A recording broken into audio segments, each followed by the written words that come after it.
আমাদের জমিটা পেয়ার আড়াইকানি। এই সম্পত্তিটা বাপদার আমল থেকে এটা চাষ করে যাচ্ছে, তাই আমরা সেই আমলটা ধরে রাখছি।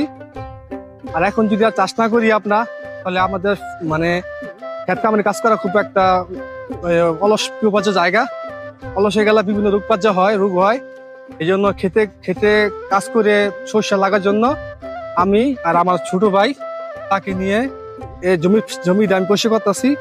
তার একটা মেশিন দিয়ে আমি হাল চবো। আর ওখানে আমার খালু সে আপনি বিভিন্ন পাট শাক, দাঁড়া, পুঁই শাক পালন চাষ করছে, এটা মানুষের জন্য। আর আপনারা একটু দোয়া করবেন যেন এই আড়াইকানি সম্পত্তির ভিতরে যে চাষ করার পর যেন ফসলটা ভালো হয়, ভালো উৎপাদন হয়। আর আপনারাও যারা বেকার সময় আছেন, যাদের জমি আছে, তারা অলসে বসে না থেকে আপনারা অতি শীঘ্রই যে কোনো একটা পরামর্শ নিয়ে যে কোনো একটা চাষ করেন, তাহলে দেশটা উন্নত হবে। আর কৃষক বাঁচলে দেশ বাঁচবে।